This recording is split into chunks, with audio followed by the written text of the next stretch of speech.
On January 7, 1948, Captain Thomas F. Mantell, Jr., a 25-year-old experienced pilot and flight leader with the Kentucky Air National Guard, died in a tragic crash while pursuing a mysterious object near Godman Army Airfield at Fort Knox, Kentucky.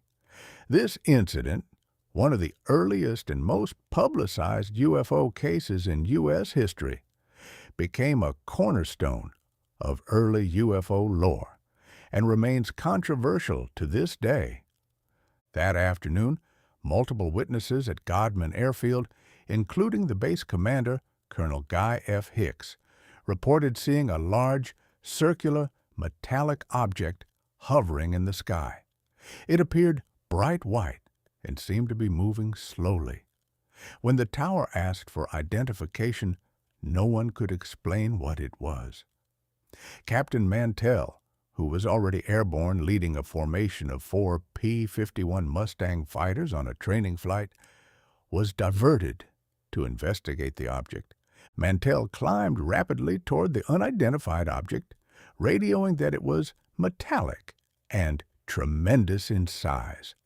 He reported it was above him and moving at half his speed. As he continued his pursuit, climbing to over 20,000 feet, his last transmission stated he was going to 25,000 feet and would not stop until he identified it. Shortly afterward, radio contact was lost. Witnesses on the ground saw Mantell's plane spiral out of control and crash in a fiery explosion near Franklin, Kentucky. He was killed instantly. The official U.S. Air Force explanation evolved over time.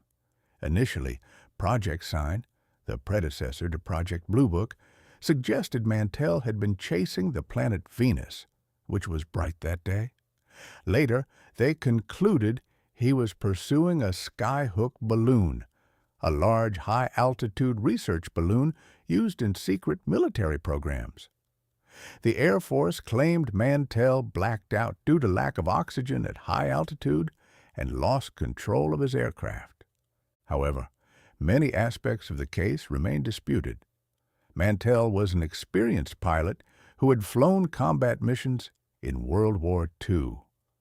Critics argue that Venus would not have appeared large and metallic, and that a skyhook balloon would have been recognizable to a trained pilot. Some witnesses described the object as hovering stationary before Mantell gave chase, behavior inconsistent with a drifting balloon. Additionally, Mantell's plane had no oxygen equipment installed for that flight, raising questions about why he was allowed to climb so high. The incident received massive media attention in 1948 and helped fuel the early public fascination with flying saucers. It was one of the first cases where a military pilot died while pursuing a UFO, adding a tragic dimension to the phenomenon. Over the decades, researchers have debated whether Mantell was chasing an extraterrestrial craft, a secret military test vehicle, or simply suffered from hypoxia and spatial disorientation.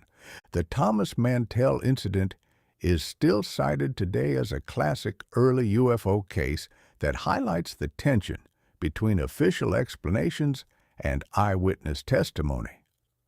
While the Air Force maintains it was a balloon, many UFO researchers consider it an unexplained case with significant physical consequences.